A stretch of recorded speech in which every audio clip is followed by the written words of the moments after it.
Hi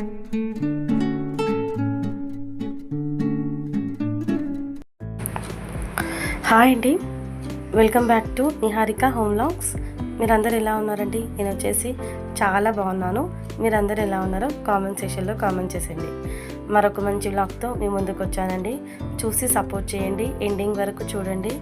నచ్చితే like, share, comment చేయడం అస్సలు మర్చిపోకండి.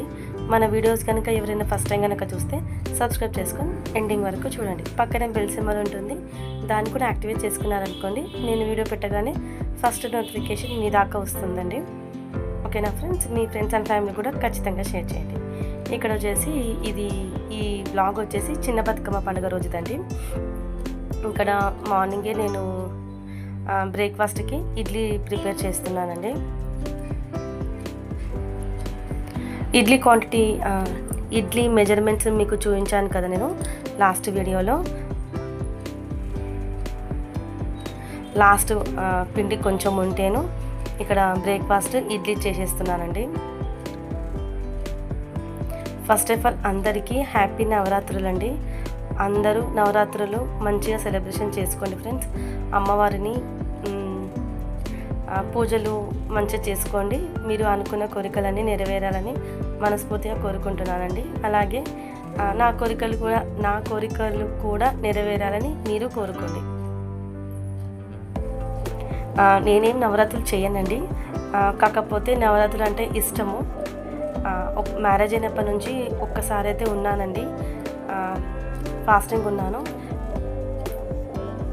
కానీ ఈసారి ఏం లేనండి. ఇక్కడ వచ్చేసి నేను బ్రేక్ఫాస్ట్కి ఇడ్లీ పెట్టేశానండి. తర్వాత చిన్న బతుకమ్మ పండుగ రోజు నేను శనగపప్పు, టమాటా, ఉల్లి పొరక పప్పు చేశానండి. బాగుంటుంది, చూడండి, నేను చూపిస్తాను. ఇక్కడ బ్రేక్ఫాస్ట్ చేసేటప్పుడే నేను శనగపప్పుని ఒక 2 సార్లు కడిగేసి నానబెట్టుకున్నానండి. శనగపప్పు కొంచెం టైం ఎక్కువ తీసుకుంటుంది కదండి ఉడకడానికి, అందుకే నానబెట్టేసాను. తర్వాత ఇడ్లీకి చట్నీ చేస్తున్నానండి. చట్నీ ప్రాసెస్ మీకు చాలాసార్లు చూపించాను కాబట్టి ఇప్పుడు ఏం చూపించట్లేదు. ఇక్కడ పల్లీలు వేయిస్తున్నానండి. మీ దాంట్లో ఎవరైతే ఫాస్టింగ్ ఉంటారో కామెంట్ చేయండి ఫ్రెండ్స్. ఓకేనా? ఎవరైతే నవరాత్రులు చేస్తారో, అఖండ దీపం పెడతారు కదండి నవరాత్రులలో, నాకు కామెంట్ చేయండి ఫ్రెండ్స్. నేనైతే ఏం చేయనండి, శ్రావణంలోనే చేస్తాను. ఫాస్టింగ్లైనా పసుబొట్లు ఇవ్వడమైనా ఈ నవరాత్రులు ఏం చేయనండి. ఇక్కడ పల్లీలు వేయిస్తున్నానండి. తర్వాత పల్లీలలో కొంచెం పుట్నాలు, కొబ్బరి, పచ్చిమిరపకాయలు, ఉప్పు, మళ్ళీ ఒక 2 ఎల్లిపాయలు, మళ్ళీ వాటర్ పోసి గ్రైండ్ చేస్తున్నానండి చట్నీ. మీరంతా చిన్న బతుకమ్మని సెలబ్రేషన్ చేసుకున్నారా అండి? కొంతమంది అయితే 9 days చేస్తారు కదా బతుకమ్మ. ఇదిగోండి, ఇక్కడ చట్నీ కూడా రెడీ అయిపోయిందండి. ఇడ్లీ కూడా రెడీ అయిపోయింది. మీదికేంచి కరివేపాకు పొడి ఉండేనండి ఇంట్లో, అది వేసి ఇచ్చేసాను. బ్రేక్ఫాస్ట్ అయిపోయాక కొన్ని గిన్నెలు ఉంటేను ఫస్ట్ కడిగేస్తున్నానండి. మళ్ళీ ఇప్పుడు బ్రేక్ఫాస్ట్వి కడగకపోతే ఇంకెక్కువ అయిపోతాయి కదండి లంచ్ చేసేటప్పటికి. అందుకే ఫస్ట్ బ్రేక్ఫాస్ట్ కాగానే సింక్లో గిన్నెలన్నీ కడిగేసుకుంటే ఎప్పటికప్పుడు కొంచెం మనకు కూడా గిన్నెలు ఎక్కువ కడిగిన ఫీలింగ్ ఉండదండి. ఎప్పటివి అప్పుడే కడిగేసుకుంటే కొంచెం వర్క్ అనేది ప్రెషర్ తగ్గుతుంది. చాలా రేర్ అండి, కానీ ఎప్పటికప్పుడే కడుక్కుంటాను. ఒకవేళ పని ఎక్కువ ఉంటే మాత్రం ఒకటేసారి కడిగేస్తానండి లంచ్ అయిపోయాక. కానీ ఒకవేళ వీలైతే మాత్రం ఎప్పటికప్పుడే కడిగేసుకుంటానండి. గిన్నెలు ఎక్కువ స్టోర్ చేయడం నచ్చదు. తర్వాత సింక్లో గిన్నెలు కడిగేసిన తర్వాత మీకు చెప్పాను కదా శనగపప్పు, ఉల్లిపొరక, టమాటా పప్పు చేస్తున్నానని. దానికోసం కొంచెం ఉల్లిపొరక నేను ముందు రోజు కట్ చేసి పెట్టుకున్నానండి. అది కట్ చేయకుంటే ఫ్రిడ్జ్లో అలాగే పెట్టేస్తే మనకు ఖరాబ్ అవుతుందండి, వాటరు అంతా వచ్చేస్తుంది. ఆల్రెడీ మనకు స్ప్రింగ్ ఆనియన్స్లో వాటర్ ఉంటుంది కదండి, అది అలాగే ఫ్రిడ్జ్లో పెడితే ఖరాబ్ అవుతుంది. అందుకోసమే నేను కట్ చేసి బాక్స్లో టిష్యూ పేపర్ పైన కింద వేసి స్టోర్ చేసుకుంటాను. ఇలా చేయడం వల్ల కొంచెం మనకు ఒక 2 days బాగుంటుంది. తర్వాత కొద్దిగానే తీసుకున్నానండి స్ప్రింగ్ ఆనియన్స్. తర్వాత కడిగేసుకున్నానండి. స్ప్రింగ్ ఆనియన్స్లో కూడా కొంచెం కొంచెం ఇసుక ఉంటుంది కదా, కడిగేసుకొని పక్కన పెట్టుకున్నాను. తర్వాత స్టవ్ ఆన్ చేసి కుక్కర్ పెట్టేసుకొని జీలకర్ర ఆవాలు, మళ్ళీ కొద్దిగంత మెంతులు, తర్వాత మనం కడిగి పెట్టుకున్న స్ప్రింగ్ ఆనియన్స్. ఇంకా ఆనియన్స్ ఏమి వేయలేదండి పోపులో, స్ప్రింగ్ ఆనియన్సే వేసాను. తర్వాత దీంట్లో కొంచెం పసుపు, అల్లం వెల్లుల్లి పేస్ట్ ఇవి వేసాక ఆయిల్లో కొంచెం ఫ్రై చేసుకుంటే టేస్ట్ బాగుంటుంది.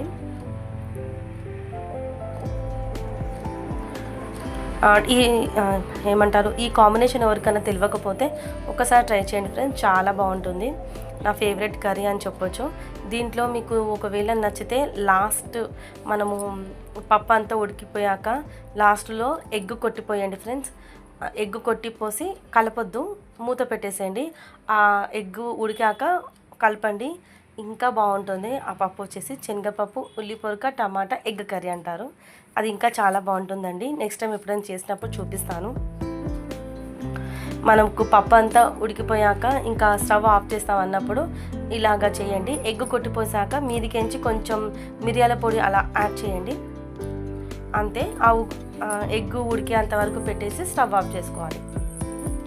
ఇక్కడ వచ్చేసి ఆనియన్స్, స్ప్రింగ్ ఆనియన్స్ ఆయిల్లో ఫ్రై అయ్యాక నానబెట్టుకున్న శనగపప్పు, మళ్ళా కారం, ఉప్పు, కొంచెం ధనియాల పొడి, అంతేనండి. ఒక టమాటా కూడా కట్ చేసి వేస్తున్నాను చూడండి ఇక్కడ. ఇవన్నీ వేసిన తర్వాత మంచిగా కలిపేసుకొని వాటర్ ఎంతైతే కావాలో మీకు వాటర్ యాడ్ చేసి లిడ్ పెట్టేస్తే సరిపోతుంది అండి. మనము నానబెట్టేసుకున్నాం కదా మార్నింగే, కాబట్టి శనగపప్పు ఫాస్ట్గా ఉడికిపోయిందండి. ఇదిగోండి, ఇప్పుడు దీంట్లో కొంచెం వాటర్ పోసి కుక్కర్ మూత పెట్టేసుకుంటే సరిపోతుంది.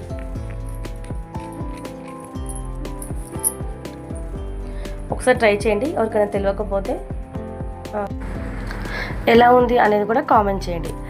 చాలామంది చూస్తున్నారండి, కానీ సబ్స్క్రైబ్ చేయకుండా చూస్తున్నారు. ప్లీజ్ సబ్స్క్రైబ్ చేసుకొని చూడండి, ఓకేనా? మీరు లైక్ కూడా చేయట్లేదు, లైక్ కూడా చేయండి, సబ్స్క్రైబ్ చేసుకోండి. మీరు లైక్ చేయడం వల్ల ఇంకొంతమందికి మన వీడియోస్ చేరుతాయండి, ఓకేనా? లైక్ చేయండి, సబ్స్క్రైబ్ చేసుకొని వీడియోస్ చూడండి. ఇక్కడ పప్పు విజిల్ పెట్టేసాను కదండి, మరొక సైడు రైస్ కూడా కడిగి పెట్టేస్తున్నాను.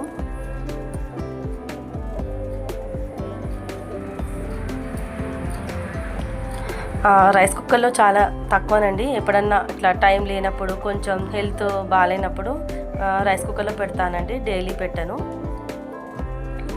ఒక 3 డేస్కి 4 డేస్కి అలా పెడుతుంటాను. ఇక్కడ చింతపండు కూడా నానబెట్టుకున్నానండి పచ్చి పులుసు కోసం. ఇక్కడ పప్పు ఉడికిపోయిందండి. చూస్తున్నాను పప్పు ఉడికిందా లేదా అని. ఫాస్ట్గా ఉడికిపోతుందండి. మనము బ్రేక్ఫాస్ట్ చేసేటప్పుడు ఇలాగా ఏదైనా నానబెట్టేసుకున్నాం అనుకోండి, లంచ్ టైం కల్లా మంచిగా నానిపోతాయి. పప్పు అయితే చాలా ఫాస్ట్గా ఉడికిపోయిందండి. కొంచెం మనకు వాటర్ తక్కువ అనిపించాయండి, అందుకే ఒకసారి వాటర్ పోసి ఇంకొక విజిల్ పెట్టాను. ఇక్కడ వచ్చేసి పచ్చిపులుసు కోసం ఆనియన్స్, మళ్ళీ పచ్చిమిరపకాయలు కట్ చేస్తున్నానండి. పప్పు ఇలాగా ఉంటే పచ్చిపులుసు అనేది కంపల్సరీ అండి. ఉట్టి పప్పుతో తినరండి, టమాటా పప్పు అయినా పచ్చిపులుసు అయినా ఖచ్చితంగా కంపల్సరీగా ఉండాలి. ఇక్కడ పచ్చిమిరపకాయలు కట్ చేసిన తర్వాత సాల్ట్ కూడా యాడ్ చేశానండి. తర్వాత చింతపండు దాంట్లో గుజ్జు తీసి పోపు పెట్టేసుకుంటే సరిపోతుంది. ఇక్కడ వచ్చేసి నేను దోశకు నానపోస్తున్నానండి. మీకు చాలాసార్లు చూపించాను దోశ బ్యాటరు ఏమంటారు మెజర్మెంట్స్ కూడా. 2 గ్లాస్ రైస్కి 1 గ్లాసు అంటే కొంచెం బోడగా అండి, హాఫ్ కంటే ఎక్కువ మినపప్పు. 2 గ్లాస్కి 1 గ్లాస్ మినపప్పు, మళ్ళీ కొంచెం శనగపప్పు, మెంతులు.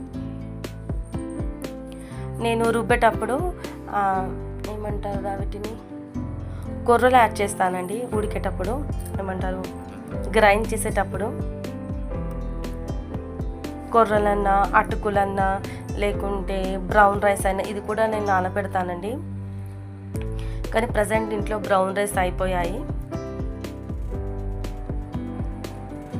రుబ్బేటప్పుడు ఒక గంట ముందు నానబెట్టేసుకొని రుబ్బేటప్పుడు యాడ్ చేస్తానండి. ఇంట్లో కొర్రలు ఉన్నాయండి, అవి కొర్రలో సాములో పేరు మర్చిపోయాను, కొర్రలే అనుకుంటాను. అవి కొద్దిగా ఉంటే అవి రుబ్బేటప్పుడు అవి యాడ్ చేసి రుబ్బేస్తాను. మళ్ళీ ఫ్రిడ్జ్లో మొలకెత్తినవి కూడా ఉంటాయి కదండి, పెసర్లైనా శనగలైనా, అవి కూడా యాడ్ చేస్తూ ఉంటాను అప్పుడప్పుడు. తర్వాత అవి ఒక 2 సార్లు కడిగేసుకొని నానబెట్టేసుకున్నానండి. నైట్ రుబ్బేసుకోవాలి. ఇక్కడ పప్పు చూసారా అండి, చాలా బాగుంటుందండి టేస్ట్ అయితే. ఒక్కసారి మీరు కూడా ట్రై చేసి చూడండి. ఇక్కడ అన్నం ఇప్పుడే ఉడకడం స్టార్ట్ అయిందండి. పచ్చిపులుసు కూడా నేను ఇక్కడ పోపు పెట్టేసుకుంటున్నాను. ఇలాగ మనం ఒకదాని వెనుక ఒకటి వర్క్ చేస్తే కిచెన్లో ఆల్మోస్ట్ అన్ని వర్క్స్ అయిపోతాయండి. మళ్ళీ మనము కిచెన్లోకి వచ్చి వర్క్ చేసే పని ఉండదు. నేనైతే ఇలాగే చేస్తానండి. వంట చేసుకుంటూ నానబెట్టేసుకుంటాను, మళ్ళీ కిచెన్లో గిన్నెలు కడిగేసుకుంటాను, మళ్ళీ వంట చేస్తుంటే కిచెన్ కౌంటర్ అంతా క్లీన్ చేసేసుకుంటానండి. అందుకే నాకు అంత ఎక్కువ వర్క్ ఉన్నట్టు అనిపించదు కిచెన్లో. ఇక్కడ పచ్చిపులుసుకి పోపు పెట్టేస్తే అయిపోతుందండి వంట అనేది. సింక్లో గిన్నెలు కూడా కడిగేసానండి. ఇప్పుడు వంట అయిపోయాక చిన్న చిన్న పనులు ఉన్నాయండి. అంటే వాషింగ్ మిషన్లో బట్టలు వేయడము, పిల్లలు హాలిడేస్ కదండి ఇంట్లోనే ఉంటున్నారు. ఇల్లంతా ఎంత క్లీన్ చేసినా మళ్ళా కొంచెం ఆగమాగం చేస్తున్నారని పావులు ఆడుకొని అక్కడక్కడ పెట్టేస్తున్నారు. అవి సర్దుకోవడంలో ఇంకా వీడియో తీయలేదండి. ఇది వచ్చేసి మళ్ళా ఈవినింగ్ నుంచి తీశాను. మధ్యాహ్నం లంచ్ అయిపోయాక ఇంకేం తీయలేదండి వీడియో. పిల్లలు ఇంట్లోనే ఉంటున్నారు కదండి, అస్సలు టైం దొరకట్లేదు వీడియో తీయడానికి. వీలైనప్పుడు తీస్తున్నాను ఫ్రెండ్స్, ఓకేనా. ఇక్కడ ఆ రోజు చిన్న బతుకమ్మ ఉండే అని చెప్పాను కదండి. చిన్న బతుకమ్మ కోసం ఇక్కడ అన్నీ ప్రిపేర్ చేసుకుంటున్నానండి. మా పాప కూడా వచ్చిందండి, నేను కూడా చేస్తానని. మా పాపకు బతుకమ్మను పేర్చడం అంటే చాలా ఇష్టం అండి. కానీ నేనే ఇంకా ఇవ్వను, ఇంకా చిన్నది కదండి. ఇంకొక 2 years పోతే కొంచెం తనకు కూడా ఎక్స్పీరియన్స్ అవుతుంది, అప్పుడు ఇద్దామని ఇప్పుడు ఏమి ఇవ్వనండి. మామూలుగా నాకు హెల్ప్ చేస్తుంది, పక్కకుండి అందియడము అలాగా నాకు హెల్ప్ చేస్తుందండి. బతుకమ్మని చేసేటప్పుడు ఇలాగా కింద ఆకు రౌండ్గా చేసి పెడతాను. మనకు బతుకమ్మ అనేది మంచిగా ఏమంటారు కదలకుండా వస్తుందండి మనం నిమజ్జనం చేసేటప్పుడు కూడా. తర్వాత కొంచెం పసుపు కుంకుమ వేసిన తర్వాత ఇక్కడ పేర్చడం స్టార్ట్ చేశానండి. అంతా పెద్దగా ఏం పేర్చలేదండి, మామూలుగా చిన్నగానే పేర్చాను, చిన్న బతుకమ్మ కదా. ఇంకా వచ్చేసి మా ఏరియాలో ఎవ్వరు అంతగా ఆడరండి బతుకమ్మ అనేది. మా ఇంటి వెనక సైడ్ ఆడతారు, కానీ నేను వెళ్ళను, ఇంట్లోనే ఆడి ఇంట్లోనే నిమజ్జనం చేసేస్తానండి. మా ఇంటి కింద అంత ఎక్కువ హౌసెస్ లేవండి, అన్ని షాప్స్ ఉన్నాయి కాబట్టి ఎవరు ఎక్కువ ఆడరండి బతుకమ్మ అనేది. పెద్ద బతుకమ్మ అనేది కొంచెం బెటరే, కానీ చిన్న బతుకమ్మ అయితే ఎవరు ఆడరండి మా లైన్లో. ఇక్కడ నాకు వచ్చినట్టు నేను బతుకమ్మని పేరుస్తున్నానండి. మీరందరూ బతుకమ్మ ఆడారా? కొంతమంది అయితే 9 days చేస్తారండి. నాకు అలా చేయడం ఇష్టం అండి, కాకపోతే మనకు ఆడడానికి ఎవరు లేరు కదా, అందుకే కొంచెం ఇంట్రెస్ట్ రాదు. అందుకే ఎక్కువ పెద్దగా పేర్చనండి, మామూలుగానే పేర్చి ఏదో మనం శాస్త్రానికి ఆడినమా అన్నట్టు పేర్చి ఆడతానండి. కాకపోతే నాకు బతుకమ్మ ఆడడం అన్నా పేర్చడం అన్నా చాలా ఇష్టం అండి. మ్యారేజ్ కాకముందుకు నాకేం రాదండి, మా అమ్మనే పేర్చేది. మ్యారేజ్ అయ్యాకనే నేర్చుకున్నాను.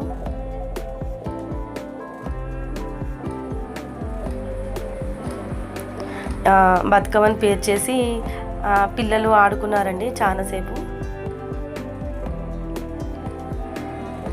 మా కార్తీక్ నిత్య చాలాసేపు ఆడుకున్నారండి. నేను కొంచెం సేపు ఆడి పక్క జరిపోయానండి, వాళ్ళే ఆడుకున్నారు ఇద్దరు. మా పిల్లలకు బతుకమ్మ ఆడాలంటే వాళ్ళకు కూడా ఇష్టం అండి. కార్తీక్ కూడా ఇంట్రెస్ట్గా ఆడతాడు. ఎవరైనా ఆడొచ్చు కదండి, మగవాళ్ళైనా ఆడొచ్చు, ఆడవాళ్ళైనా ఆడొచ్చు. ఇద్దరు కలిసి చాలా బాగా ఆడుకున్నారండి. కోలాటాల స్టిక్స్ ఉంటాయి కదండి, అవిటితోటి చాలా బాగా ఆడుకున్నారండి. తర్వాత మీకు ఒక చిన్న చిట్కానండి. ఇప్పుడు బంతిపూలు మనకు పేర్చనికి రాదు కదండి, ఇట్లా ఎడ్జ్కి మనము ఇలాగా స్టిక్స్ పెట్టి పేరిస్తే చాలా బాగా వస్తుందండి. చామంతి పూలకు వెనక సైడ్ కొమ్మలు కాడలు ఉంటాయి కదండి, అవి కట్ చేసి బంతి పూలకు మధ్యలో కొంచెం హోల్ చేసి దాంట్లో పెట్టి పేరిస్తే మనకు బంతిపూలు అనేది మంచిగా స్టిఫ్గా ఉంటాయండి. నేను ప్రతిసారి ఇలాగనే పేరుస్తాను. ఇదిగోండి నేను పేర్చిన బతుకమ్మ ఎలా ఉందో ఖచ్చితంగా కామెంట్ చేయండి ఫ్రెండ్స్, ఓకేనా.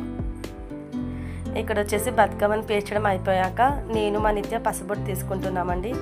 మనము బతుకమ్మ ఆడేటప్పుడు ఖచ్చితంగా పసుబొట్టు తీసుకుంటాం కదా. ఇక్కడ వచ్చేసి పసుబొట్టు తీసుకుంటున్నామండి. పసుబొట్టు తీసుకున్న తర్వాత ఇంకా దేవుడి దగ్గర దీపాలు వెలిగించేసుకొని బతుకమ్మ ఆడేయాలండి. మా పిల్లలైతే వెయిట్ చేస్తున్నారు ఎప్పుడు స్టార్ట్ చేయాలి ఆడడం అనేది. ఇక్కడ నేను కూడా పెట్టేసుకుంటున్నానండి. వీడియోని ఎండింగ్ వరకు చూడండి, ఖచ్చితంగా లైక్ చేయడం అస్సలు మర్చిపోకండి ఫ్రెండ్స్. ఇక్కడ దేవుడి కూడా దీపాలు వెలిగించేసానండి. ఇదిగోండి బతుకమ్మ కూడా అగరబత్తులు పెట్టేశాను. ఆడడం స్టార్ట్ చేశామండి. నేను కొంచెం సేపు ఆడి వాళ్ళకు చూపించానండి ఎలా ఆడతారు అనేది. వాళ్ళకు ఒక 2 రౌండ్లు తిరిగి చూపించాను. ఇంట్రెస్ట్గా నేర్చుకుంటారండి మా పిల్లలు ఏదైనా చెప్తే. ఇక్కడ బతుకమ్మ ఆడిన తర్వాత ఇంట్లోనే నిమజ్జనం చేశామండి. వ్లాగు ఎలా ఉంది అండి, మీకు నచ్చిందా? నచ్చితే కామెంట్ చేయడం అస్సలు మర్చిపోకండి, ఓకేనా ఫ్రెండ్స్. వన్స్ అగైన్ అందరికీ హ్యాపీ నవరాత్రులు అండి. ఎంతమంది ఫాస్టింగ్ ఉంటున్నారు అనేది కూడా కామెంట్ చేయండి, ఓకేనా ఫ్రెండ్స్.